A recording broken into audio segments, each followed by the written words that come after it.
NXT, NXT UK, across the ring and across the pond, you are tuned into the Japanese chart topping, Draped in Gold, where we talk about everything happening on both black and gold brands. The boy Flobo Boyce, thank you so much for rocking with me. But as always, I am not alone. I'm being joined by one of the top correspondents of Championship Wrestling from Hollywood, not to mention the Wrestling Inc. Raw Aftershow. Give it up for Jack Farmer. Flobo Boyce, how you doing, fella? Glad to be here. Is my stream okay? I feel like I might be coming in a little choppy. No, I'm probably choppy because my thing just told me that my network is lagging, but technology, what can you do? Am I right? Hey, it's the world we live in now. You get to have choppy feeds. Yeah. Well, if you guys are watching us live on Facebook, YouTube, Twitter, and Twitch, thank you so much for doing that. Two things I need from you. Hit me with a like or a follow or a review or whatever, and say something in the chat. We'll definitely read your questions, and if it's dope enough, only if, we'll mention it on air. But enough about me rambling and flapping my gums. Let's talk about NXT UK. Our main event was one for the ages, so much that I got to reuse a tweet from last week where I said, what a match. Sam Gradwell, Trent Seven in a classic. 20 minutes were given allotted for this matchup, and it did not disappoint. Jack Farmer, thoughts?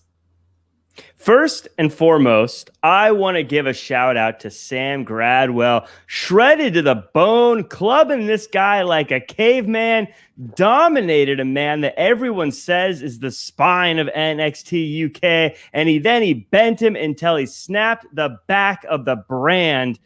He came up short, but this is a story. This match was a story about a guy just fighting for some respect, just fighting to be recognized. And you can complain about the way he talks to people. You can get mad at the way he believes in himself so much. But during the build of this match and during the match itself, all I could think about is Sam Gradwell was right.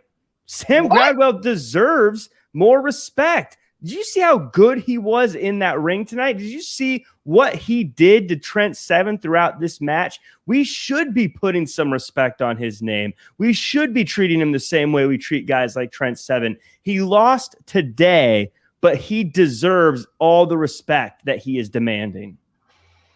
I'm actually inclined to agree with you. Sam Gradwell for a long time was kind of an also ran, a lesser than, but he made sure that that was not the case. What up, Adam? Thanks for rolling through the show.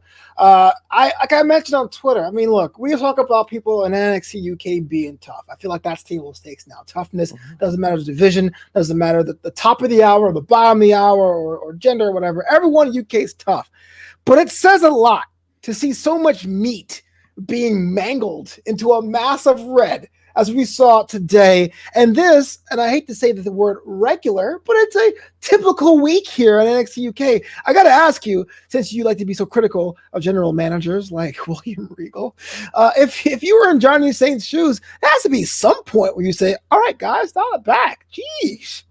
No, this is what you want. You want your guys fighting tooth and nail. You want your guys giving it all every single week, week in and week out. And no other general manager has their roster that fires on all cylinders as often, as much as NXT UK. These guys, this is like a monster truck rally every time you watch these guys go at it. They just beat on each other till one of their brakes falls off. And that's what happened in our main event today. Again, much respect to Sam Gradwell, tons of it because he deserves it, but also Trent Seven. I don't want to overlook the guy that won the match, again, proving he's one of the guys that we should be thinking about when we think about NXT UK. Took a beating, kept on going. My question to you about Trent Seven, Flobo, is he staying under 205 or is it 93 kilograms?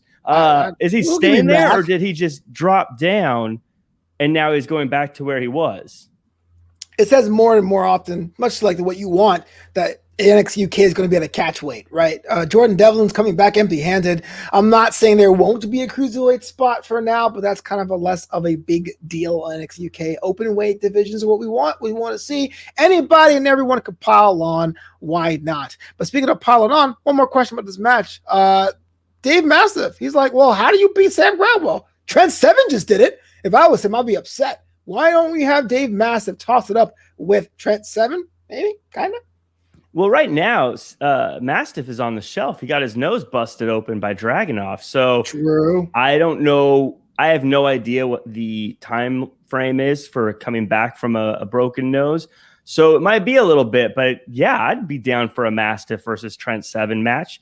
I think that'd be great. Those two I would have fun watching them. I don't know if they'd have fun facing each other. I think they'd probably just get beat up. But as a fan, I'd love to see that. Yeah. What up, Flap? Thanks for coming with us on the show this week.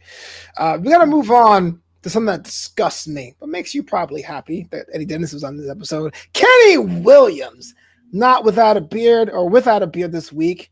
I'm not going to ask your opinion about that. But he had a match against Andy Wild, a very game Andy Wild, even though Andy had the size and strength advantage. Kenny Williams, the new Kenny Williams, comes out on Tizap. Talked about Kenny Williams, this new attitude, and the fact that he doesn't have a beard anymore. Well, the Luckian, look, he's so much better than he was before. When he was with Amir Jordan, we would say to ourselves, hey, they might be on the winning side today. But now, when Kenny Williams came out on his own, we all thought, and admit this, we all thought Kenny Williams is definitely winning today. And I want you to think about that difference. When there was Amir Jordan with him, we questioned, maybe they'll win. But tonight, the first time we see Kenny Williams on his own, separated from Amir Jordan, I felt like there was no doubt. As soon as he came out, I thought to myself, this is Kenny Williams' match to win, and he did. How can we question whether or not this is a better move for him at this point? See, I wasn't even saying it was a better move because I know you love guys who stab the backs of their friends. I know you like opportunist guys who take every advantage, fair or not fair. The question I have for you, Jack, is even though this Kenny Williams got the dub, this Kenny Williams looks a little bit more hard edge, is this the right direction for the new Kenny Williams? He could be a jerk in 8 different flavors or more, but is this presentation of Kenny, is that what's working for you right now? I love everything about it. In fact, as I was watching this, I was lining up dream matches in my head. Again, before I was thinking Kenny Williams is just lucky to be on TV. Before I was thinking Kenny Williams 50-50 shot at winning at best. Now I see gold in Kenny Williams' future. Now I see wins. I see championships. I see money. I see fame. I see fortune. I see great things for Kenny Williams now. Now that he's on his own, the sky is the limit for the Luckian. So what do you got next then? If you said you had dream opponents lined up, got to be somebody you want to see him face and apparently beat, you think? The first person that came to mind, and I don't want to jump around this show. Jump around. Speaking of jumping around, I want to see Kenny Williams and Nathan Frazer go at it. I think those two would have a dynamite match. Ooh, let's get into it. Nathan Frazer, one of the individuals where I kind of like when he was using Ben Carter, but the Nathan Frazer era is here, and I'm on board. I want to get those trunks because I could take it to the ring and the beach afterwards. Had a match against Shaw Samuels right at the top of the hour, and well, it was hard-fought contest, and Shaw Samuels didn't bring his Wheaties or his suspenders because Nathan Frazer got the dub. Now, you're saying that Nathan Frazer could be a possible future, opponent for Kenny Williams. But thoughts about the match here today, and what does it mean for Shaw Samuels to get his face kicked by Nathan Frazer? I mean, Nathan Frazer, every time this man is put to the test, he aces it. He's taking on a guy who can bang with the best, and he withstood the wrecking ball and even showed some impressive strength of his own this week. But his best strength was getting back to his strengths, which was speed and diving. And that's what got him the win today. Getting a win over Shaw Samuels, no small task, because Shaw Samuels, win or lose, he's a guy that loves a fight. And I love seeing this guy fight. But I want to acknowledge about Shaw Samuels just how good he is, because as much as Frazer wanted to fly, Shaw was able to continually catch him, ground him, and use his size and his fists to neutralize Frazer. Wasn't enough to win on his end this time, but certainly not a man to be underestimated. Great match between the two. Can't wait to see both of them in action again. If you're Noam Dar, do you still hang with that guy? Do you still associate yourself with Shaw Samuels? If Shaw Samuels wants to hang out, I hang out with Shaw Samuels because I do not want to get on his bad side. I mean, hey, look, you did the whole Bobby Fish, Colorado thing going, oh, you're wearing a fedora? I'm out. Like, you could totally separate reason and season, right? Hey, look, it's one thing to say we're cool, Bobby, Kyle O'Reilly. It's another thing to try to not hang out with Shaw Samuels. I think Shaw Samuels, when he wants to hang out with you, is going to hang out with you. That's definitely the friend that you saw off for night with. I'll just have one drink and ends with, why'd I do that? Yeah. You go to get up away from the bar and he grabs you and pulls you back down. Yes. You're like, oh, okay. I guess we're doing another round. Another pipe for everyone. But after the match, which was interesting for me, but definitely on par for the kind of person he is, Noam Dar challenges Ilya Dragunov to a contest because he just gets fired up. Now, you and I both know that we love people who are bold, who take the initiative, and who can outsmart people, and there's no one more clever or cunning than Noam Dar, but Ilya Dragunov, potential buzzsaw. Smart move for the Scottish Supernova, or nah? Well, I don't want to, bury the lead here. Noam Dar made a lot of great points, and I like that he mentioned that, the referee just taking things into his own hands and ejecting him before getting his 3 strikes. I thought that was completely unfair and completely impacted the way that match played out, by the way. So Noam Dar made a lot of good points. I think he should be speaking with the general manager soon. That said, he's going to take out his frustrations on Dragunov. I think it's going to be great for Dragunov. Dragunov is struggling to maintain and control his emotions. So now Noam Dar is going to be able to help him exercise those demons by force and hopefully teach Dragunov to be calm, cool, and collected the same way Noam Dar is all the time. Kind of a sidebar, but also related. How do you stop Ilya Dragunov? Not like in a who can beat him kind of way, but like you can't have a person terrorizing the rest of your staff. Like there has to be someone to say, hey man, take that chill pill. I think Noam Dar is the perfect person to do it. Because you serious? Noam Dar is a guy who's going to be able to out-wrestle Dragunov, and when Dragunov tries to use that heavy firepower that he has, Noam Dar is going to be able to neutralize it, slow him down, and show him that calm and cool and using your brain instead of using your heart pays off in the long run. And I think that physical lesson that he's going to learn is going to help Dragunov become a better person, a better wrestler, and a better man in the future. You saw this last week or the week before. I forget now. Everything runs together. I mean, the whole spa thing didn't work out. The puppy dog didn't work. You think that Noam Dar has the mental capacities, or mom says the mental faculties to make this change in Ilya Dragunov? I'm so glad you mentioned that because it just shows that Noam Dar, his due diligence, not just jumping to extremes, but of course, first trying the more subtle approaches to help Dragunov out. He could have just started with the match, could have just started by beating some sense into him, but no. Noam Dar was like, look, there's a process. Let's first try the spa day. Let's first try the stuffed animals. Let's first try gentle ways of fixing this. And then when Dragunov completely unhinged, stormed off with his dog, he found out that, look, there's one way to settle this, and that's in the ring, which actually is better TV for us, by the way. That's true. So better of a session's probably get a BAFTA or an Emmy or whatever the British equivalent is. But I guess, I just feel like Noam Dar has basically written his own suicide note, trying to challenge Dragunov to a match. It's not a good idea. Not at all.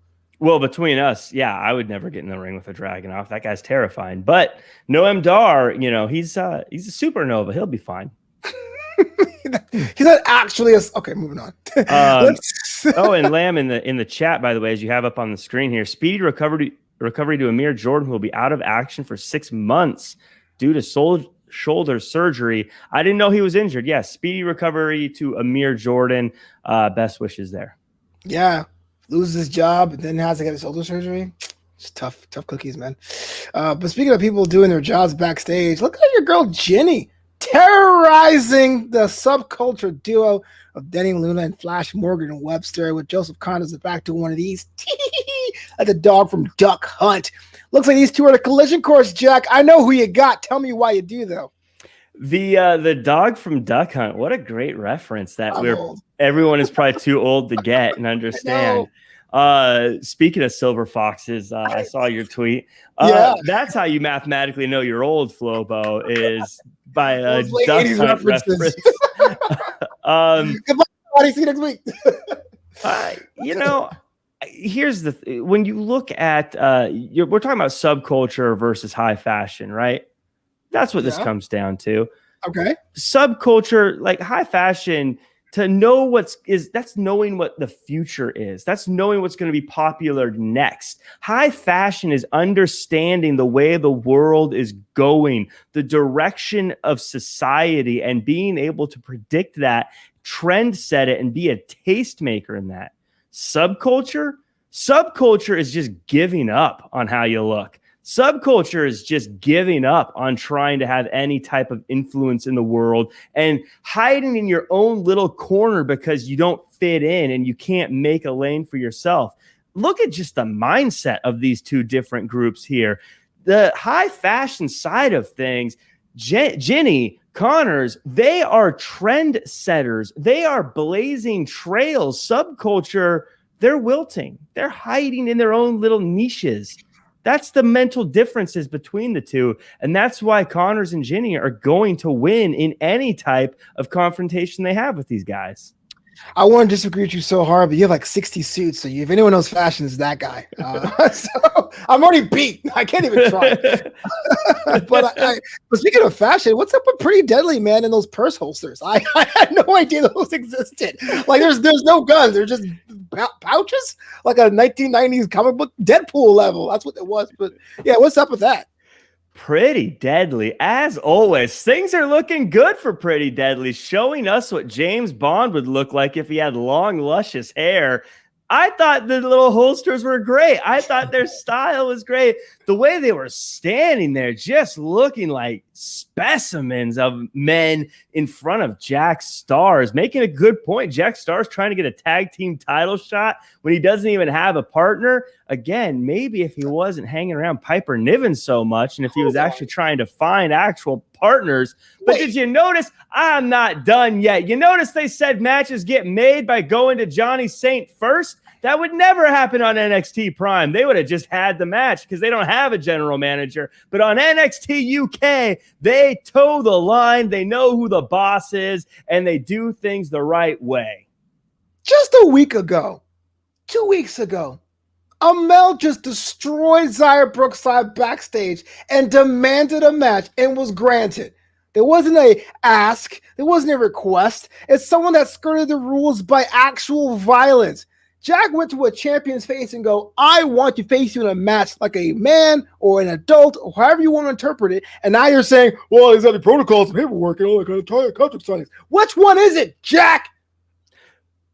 Before, someone was trying to right a wrong. That's the difference here. And by the way, Jack Stars didn't come up to them. They went to Jack Stars. If anything, Jack Stars should be saying, thank you for interrupting my stupid phone call and trying to give me a tag team title shot. This was a gracious thing Pretty Deadly did here. This was a good, humane thing they did here. And all Jack Stars could do is be all piss and vinegary about it and be mad at him. And then before even realizing he doesn't have a partner trying to get into a fight, he should have said, hey, thank you for reaching out. Thank you for giving me an opportunity. Thank you for believing in me. And also, thank you for prettying up the place.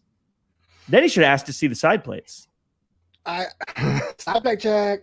But to be fair, yeah, it is kind of annoying to talk to people named Jack. Moving on, we had Ashton Smith against Tian in a match that ended in submission here with Oliver Smith, someone I haven't seen in a long time, consoling Ashton after the result. Don't want to talk about the result, but I have two questions. And the first one is, one, it looks like the crossface is going to be Tian's finisher du jour. How does it look for him? And two, what's next for Tian?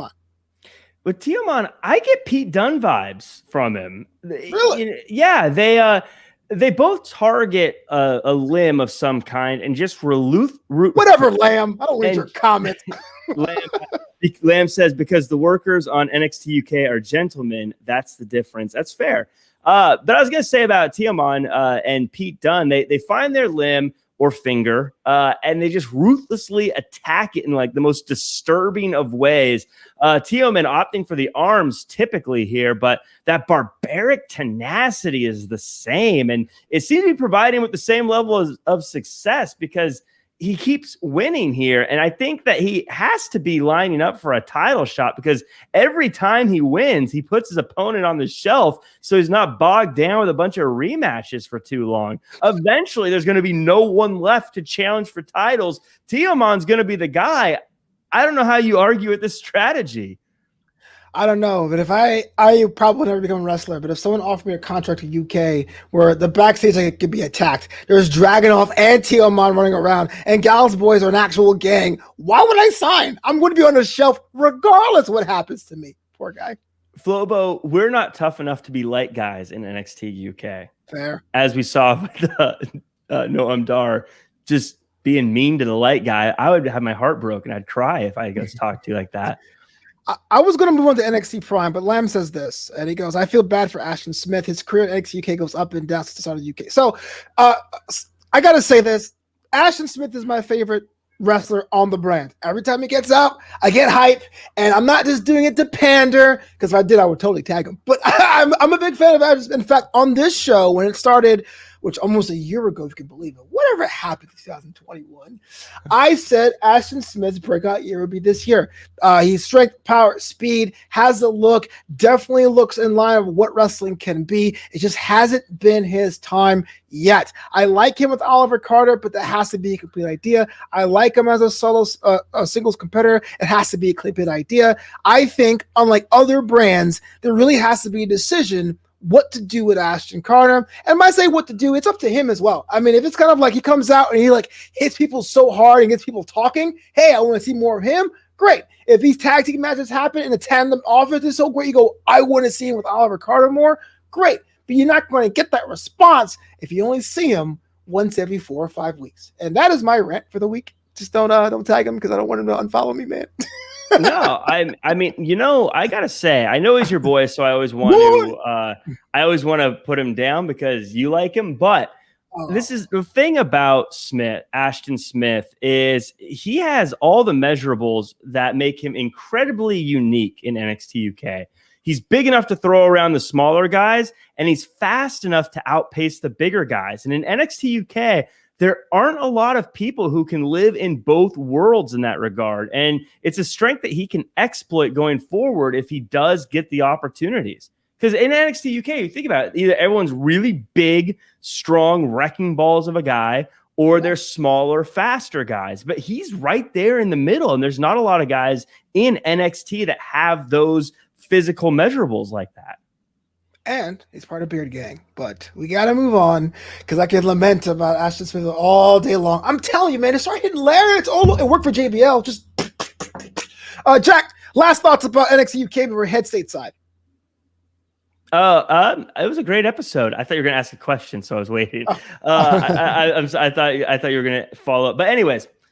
The point is, I'm a terrible host. No, it was a really solid episode with great matches. NXT always, UK always knocks it out of the park. Again, because I think that just everyone on there is so tough, so talented, and does such a good job every single week that no matter what the matchups are, they're always intriguing because wins and losses are so important on this brand. They mean so much. They're so hard to come by that it makes everything. It's similar to scoring a goal in soccer. Every single one of them counts. And that's how the wins feel in NXT UK. So it makes every episode great. As my confidant Jack would say, speaking of things that count, our main event on Tuesday night, Kross Balor 2. And I think the hype for this one was off the charts. There are packages upon packages, but deep down, as much as I am a huge fan, huge even, of the Prince actually is on my all-time list, there was a sinking feeling that this result was going to be like the first one. Karrion Kross retains, not by pinfall, but by submission, or stoppage, I guess. The match itself was pretty solid. I think Karrion Kross has solidified himself as NXT champion. But what's that say about the Prince? And what's that say about the next number one contender, as we will get to in a minute? Yeah, the old saying goes, this had a big fight feel. This didn't have a big fight feel. This just was a big fight. The build of this was done so perfectly as far as the way they did the video packages, the interviews. This was executed flawlessly, and whoever put together these packages, whoever put together these hype videos or the promotional side of things really deserves a tip of the cap. They should have their name in the credits somewhere because this earned something. This was amazing. The match was great. It was everything you want from a match like this. It was brutal. It was barbaric. It was hard hitting. It was fast paced. There was reversals. There was big moves. Again, everything you want from this kind of match. Now we know what's next for Karrion Kross, and we'll talk about that going forward. The big question, obviously, though, is what's next for the Prince? You lose twice. It's hard to get another shot, but where do you go from here? What would be worthy of the Prince at this point? I don't know. Well, if I was playing GM mode, I would definitely move the Prince to Monday Night Raw, or at least give him a side quest with someone who's on the rise. But either way, I do feel like there was an opportunity to really have Finn Balor on the top once more. But I understand, you got to make new stars. You can't go back to 2016 all the time. Karrion Kross is the guy, whether this commentator or host wants to accept it or not. TikTok, he's undefeated in singles competition. So, I mean, to your point, real quick about Karrion Kross, though, it's hard to argue. I mean, clearly the guy has, again, when we talk about measurables, he's got everything you want physically in the ring from a champion, but he's also got the presentation. If you've never watched pro wrestling before and that music hits and that smoke fills the arena and they start coming out and the fall and pray chants start, you know you are watching someone who is a big deal. And that means something. And I think that psychs people out. As much as guys like Finn Balor don't want to admit it, I think that gets in his head. And I think when Karrion Kross faces people, it gets in their head. I think it's a big deal. And I think that's a big reason he is so dominant against even the best. Allow me to dissent here. And you're not wrong. That's what I'm not saying. I disagree. You're wrong. You're at what you said, but allow me to dissent a bit. You guys know, if you guys haven't watched Draped and Go, welcome. Thank you so much for being on the show. But the way I stack importance in wrestling is character first, wrestling second, and then storylines third. That's the way I've always done it. Everyone has their own little mix. I'm not trying to knock it. Karrion Kross has presentation out the wazoo. Mm-hmm. But I can tell you one thing. When the lights go on and the match starts, it doesn't quite match for me. So even though it's great, it does feel like I'm watching a show within a show, and then it goes to what this is. It is like Sarai. It isn't even like Kushida. It isn't like a LA Knight. You go, oh, he's LA Knight all the time. But I feel like I'm watching a telecharged now Broadway number, and then it cuts to a bare knuckle fight with a guy wearing a Roman gear or skirt or whatever. So like, there's always a bit of disconnect there. But that said, maybe it's me. Maybe my mind is too closed. Maybe I'm just too old and out of the demographic. Maybe I need to freshen up my eyes and see what Karrion Kross can really offer the brand. Well, you're not 100% wrong. I would say that where you and I agree is where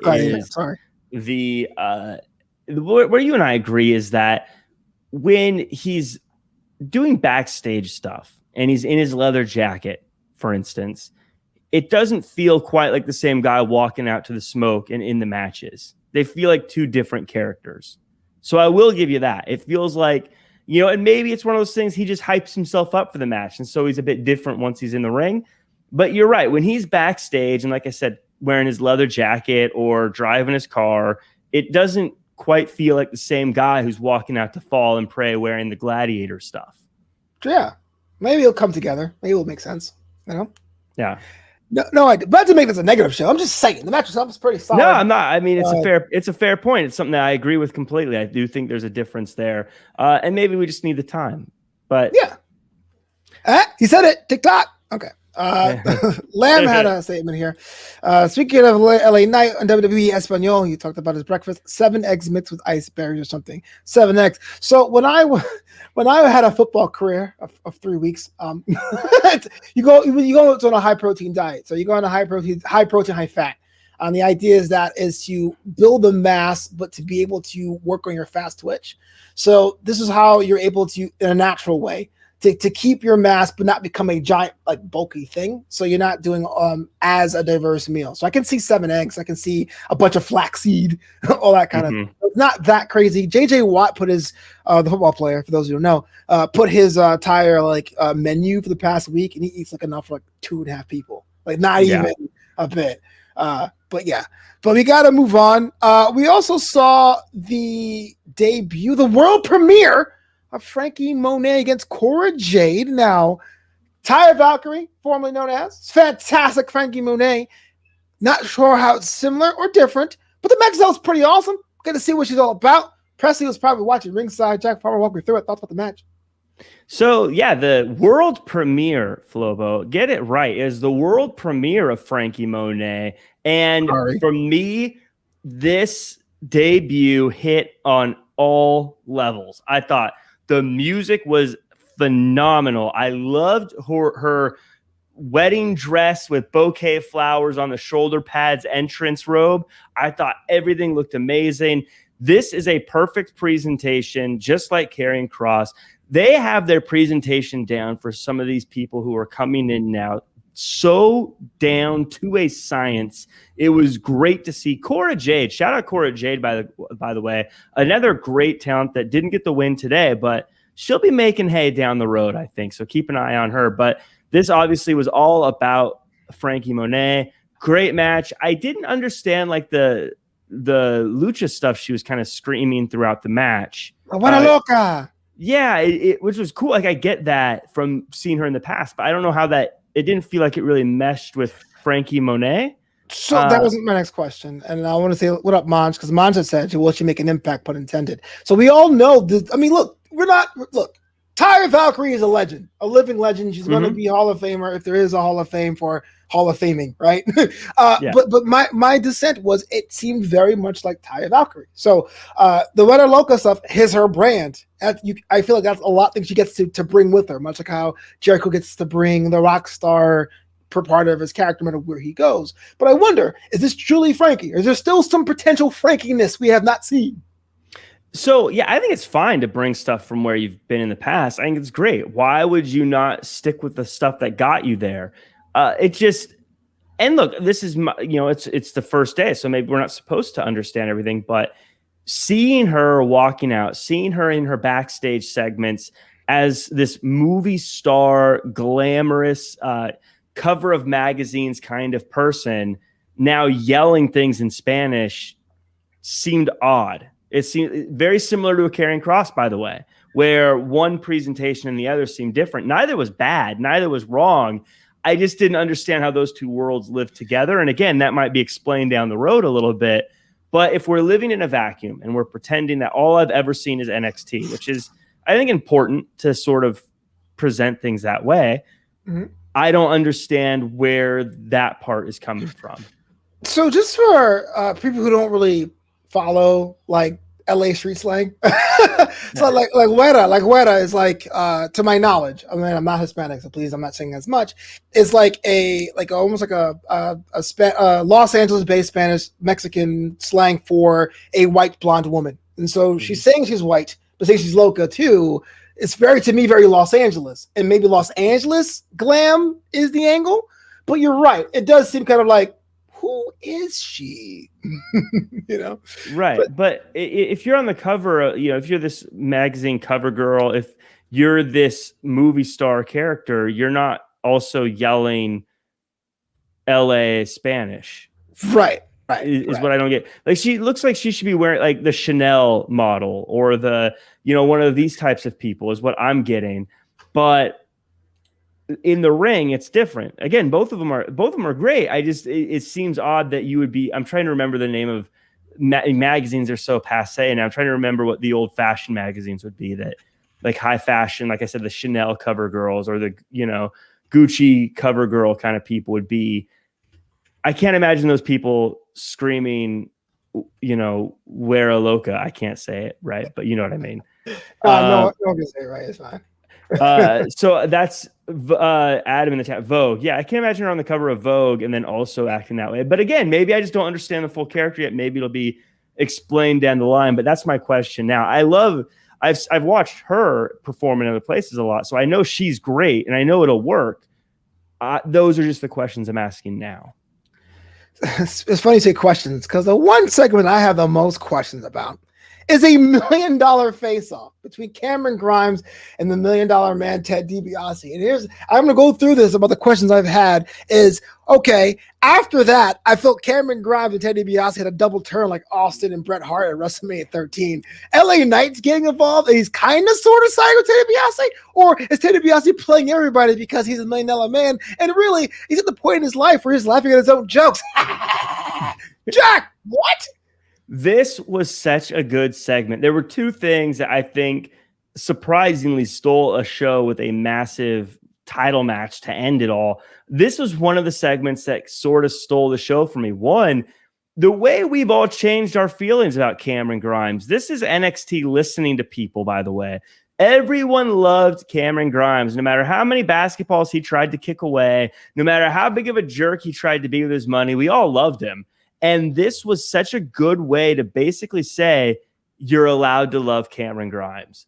The way he came in sympathetically, the way he said, I just want to impress you, almost like he was talking to a father figure, to $1 million man. And the way that then it feels like, you're right, I kind of feel like this whole thing was the $1 million man playing a big trick on Cameron Grimes, the way he has been playing tricks on him for a month now.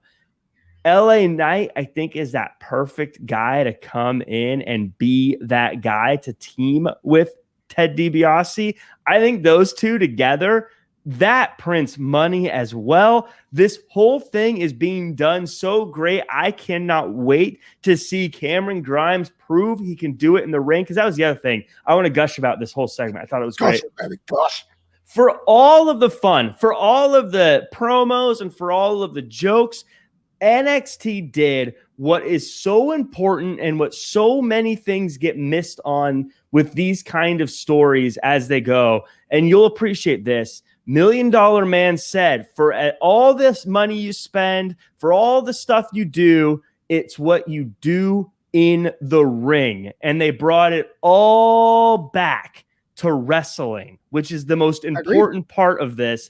And now it's about Cameron Grimes proving to the $1 million man he's not just rich, but that he can win matches. And he's going to have to do that by beating LA Knight. And now we have a takeover match that we're all going to want to see, because we're going to want to see if Cameron Grimes truly can go to the moon. It is interesting because a couple weeks ago we had Bronson Reed and LA Knights like etched in stone, but this swerve is actually for the better. But Jack Farmer, let me talk to you. LA Knight, possible $1 million champion? I would love to see that. I think that would look so great. He would look great with the $1 million title around his waist. And he's the kind of guy that could pull it off too. It's, you know, like, we love Bronson Reed, and we'll probably talk about him later, but he doesn't seem like $1 million champion. You know what I mean? Dexter Lumis doesn't seem like a guy who would be the $1 million champion. LA Knight, hell yeah, he could be the $1 million champion. He would be great with the $1 million title slung over his shoulder with that $30,000 custom-made jacket that he got to replace the other $30,000 custom-made jacket that got destroyed. It's just funny to me how, and not to cut a promo on wrestling fans, when LA Knight signed with NXT, everyone was like, oh, no, they're going to use him right. But they're potentially unearthing a classic championship and aligning him with one of the legends in the Hall of Famer. Like, you can't get any better than that. Like, that is something that's like a video game status, actually. Pretty sick. This whole thing feels like, if you were playing this as a video game and you were Cameron Grimes, this would be perfect. This is great. I love this. I love the whole thing. They've nailed this whole thing. What was once just a silly goof kind of thing is now becoming a very great, very classic wrestling storytelling situation. I'm all about rags to riches, but the dude's rich is still wearing rags. It just blows my mind. But okay, props to that. I'm on board. I like Cameron Grimes now, have for about a year now, even though I will admit that Jack and I didn't pile on him and his hat jokes back when he was a heel. But that's where NXT is so good, is To your point, and sorry to keep gushing about this whole thing, but Gosh. yeah, Cameron Grimes, he came on and we didn't get him. And by the way, cycling back to what we were saying about maybe where Frankie Monet is with Cameron Grimes, I didn't get it. I didn't get what he was supposed to be. I didn't get what he was supposed to do. I knew he had talent, but I didn't really understand how I should be perceiving him. NXT, though, as they always do, they found a way to get in where he fits in. And now he's one of the most interesting and compelling characters in all of pro wrestling. NXT is better than anybody else on the planet at doing that. And they've just done it again. I'm so glad you said that because you made my transition even smoother. Let's talk about characters and storylines I love. But first, let's talk about another character I love. Mercedes Martinez had a little bit of a promo, had a dope match against Zayda Ramir, but it took Zayda to the limit, and Mercedes got a little bit of momentum back, but the lights went out. The symbol was on her head. Fear Tian Shaw. Jack, what is going on with Mercedes Martinez and Tian Shaw? So I said there was two segments that I think stole the show away from even a massive title match. And baby, this was the other one. Okay, before I get all gushy about that, I gotta say, Zayda Ramir, I want to give a shout out to her. Doing great. I do feel a little bit like Zayda Ramir is that person that plays the video game that adjusts to how well you play. And she accidentally crushed it in her tutorial episode level.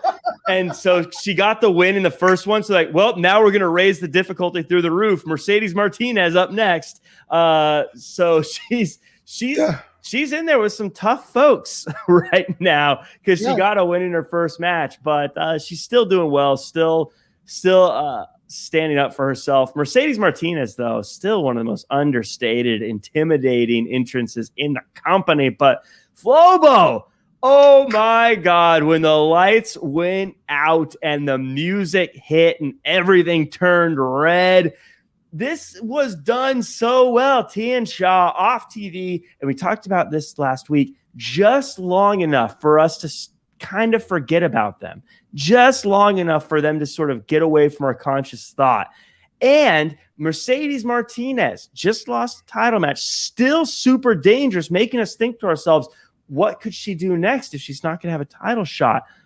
Boom. This is it. This happens. I am so ready for whatever this is. This is such good pro wrestling. I don't know if they're going to team up with her. I don't know if they're going to try to take her on. But Flobo, this is two monstrous forces that are going to collide one way or the other. This is amazing. This is great. I cannot wait to see what happens next. I'm gushing all over the place.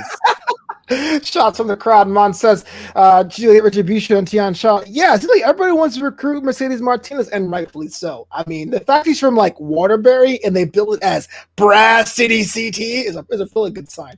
Yeah. And Lamb asks, did Tian Shaw and Casey Carter get dropped? No. If you remember, they had a promo, a random one backstage where Casey Carter and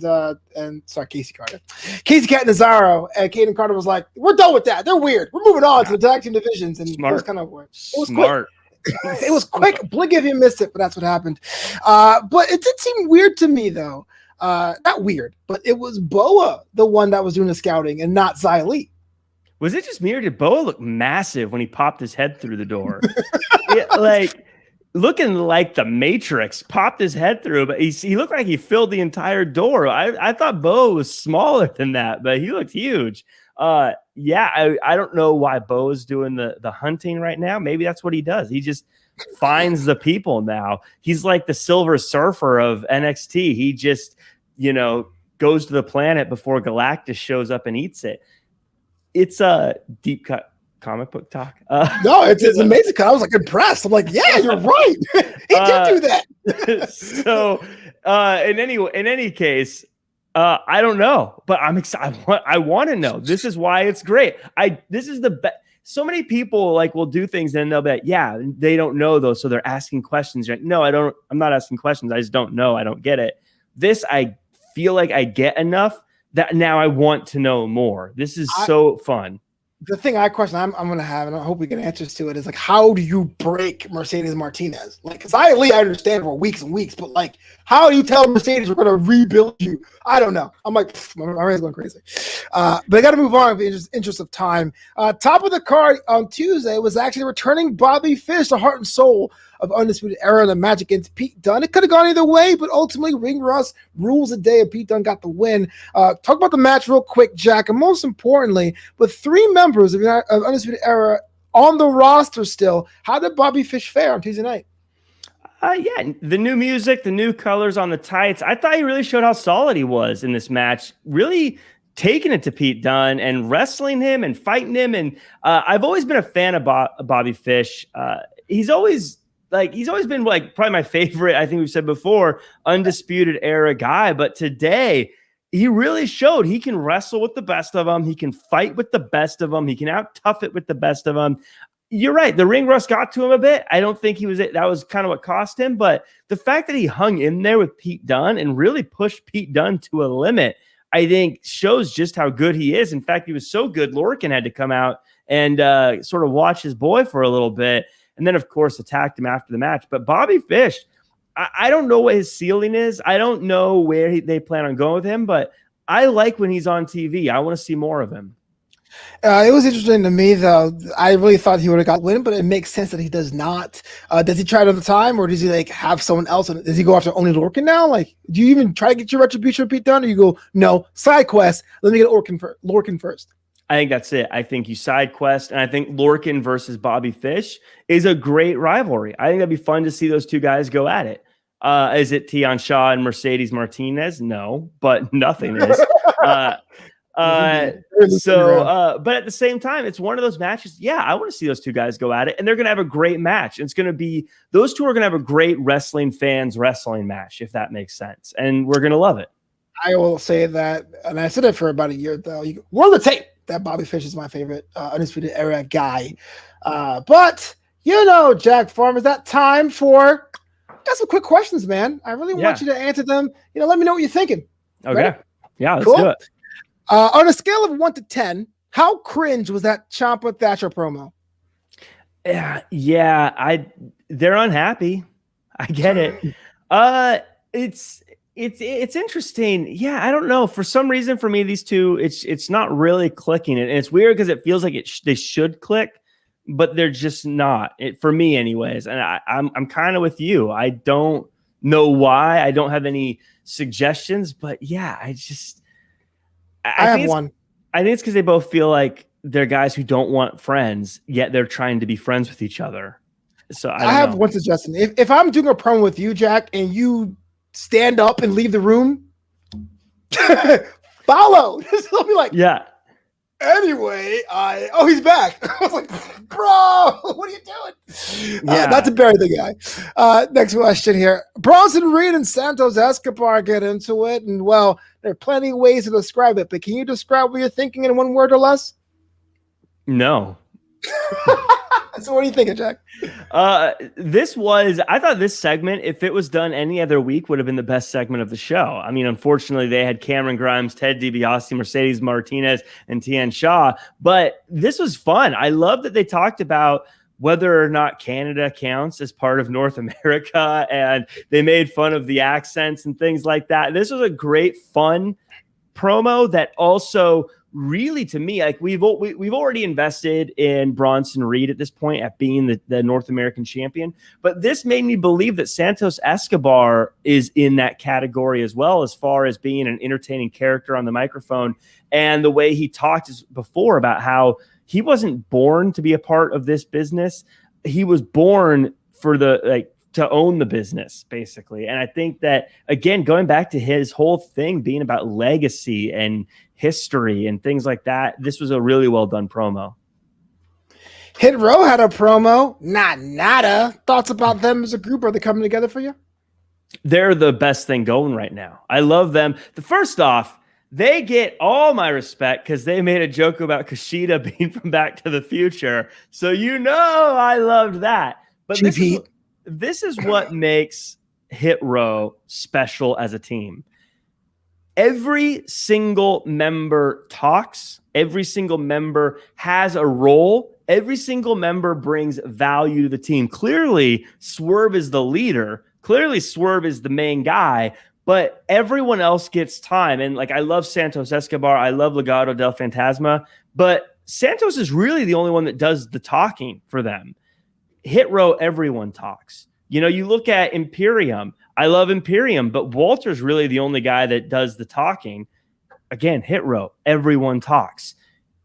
That's what makes that group special, is everyone is valuable, everyone talks. And if you hear Hit Row's music, it doesn't matter which one of them come to the ring, it's going to be a good show and you're going to be excited about it, as opposed to, you know, if it was like the old NWO and you hear the music hit and then Horace comes out, you're like, oh, okay, never mind. I was a Horace guy.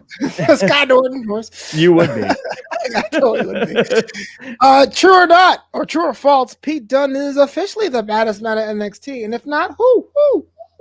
Anyone, he's the baddest man in NXT, and I think he's going to win that match next week, and he's going to go on to face Karrion Kross, and he's going to snap some cross fingers.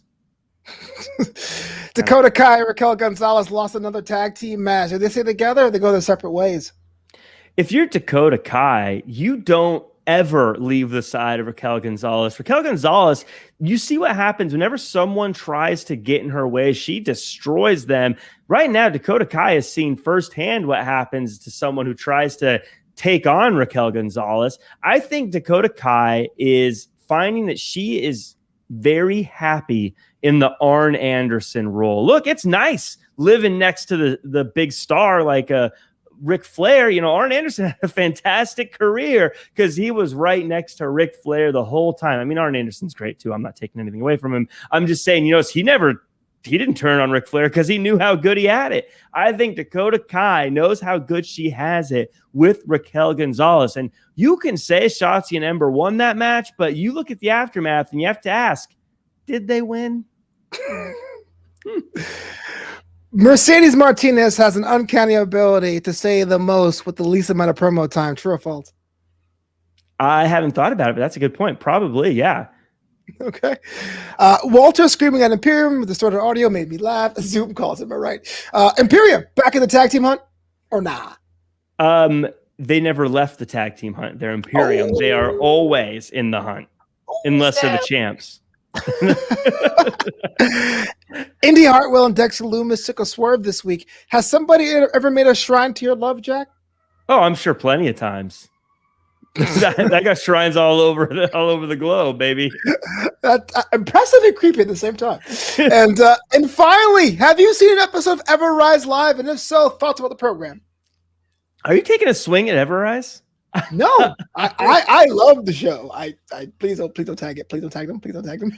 I love Ever Rise. I want to see more of these guys. They're so entertaining. I think that they're going to be the Cameron Grimes of the future, in the sense that they're the guys that start off as kind of silly, then get more time because people grow to love them, and then I think they're going to start making some real hay, probably around the end of the year. But these guys are fun. I love Ever Rise. I love seeing them in their little segments.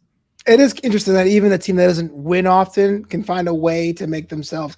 And I don't know if you want to give credit to the way we consume media or the Matt Cardona method from back in the day, but I like the fact that they just had this digital footprint that's getting bigger and bigger and bigger, and now we want to see them on TV, whether or not they win or lose, which is pretty dope.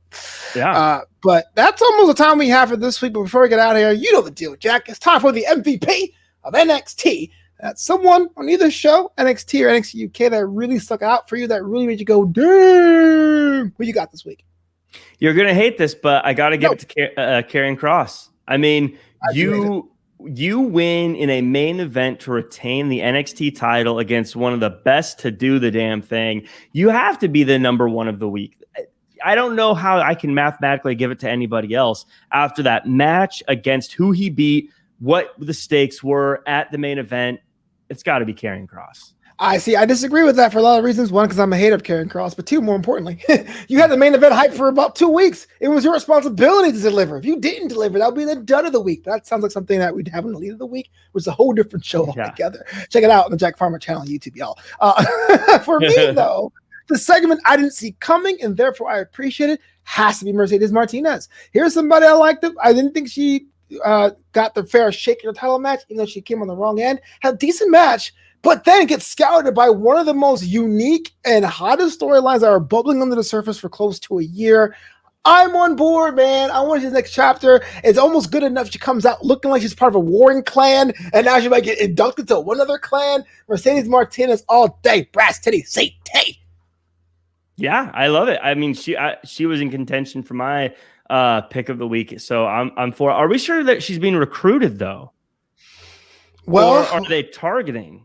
The only person that got the mark on their hands were the ones that were brought in. Caden Carr never got that. Neither did Casey Catanzaro. So I'm thinking recruitment. Those two were beat up before they had a chance to get the thing on their hand. That's why. I mean, yeah, it's pretty much. Whoops. Yeah. So, okay, Jack, we're going to get out of here, man. We have so much things to do, so many projects to work on. But right now, let the world know what you're working on so they can follow you and tag you and give you all the reviews and all the love. Yeah, you can find me at Real Jack Farmer across all social media. Just posted up this week's Anytime Radio, counting down this week the top 20 songs of the week. Might be a new format, just sticking to the countdown. We'll see how that goes. Everything tournament here in about an hour as of recording. But this week, a few things changed for Elite of the Week. Going to do a quick breakdown episode, probably airing on Saturday morning, just giving you the top 10 for Dynamite on Friday since it's at a special time. But also, I am going to be hosting the Wrestling Inc. after show for Double or Nothing Sunday night. So watch Double or Nothing, then check out the after show where we talk all about it. And of course, check out Championship Wrestling from Hollywood, presented by Car Shield. The breaking news, buddy. Congrats. Yeah, I'm excited about it. Getting to host the pay-per-views over at Wrestling Inc. Double or Nothing. Getting to just chat about AEW. It'll be fun. I'm excited. Well, dang. I'm not nearly as involved in stuff, but learn more about this show at drapedandgold.com and learn more about the shows in the New Amsterdam Entertainment Network at newamsterdam.com. That's KNEW Amsterdam, like the city.com. That does it for me. Jack, until next time. Do your best and be yourself.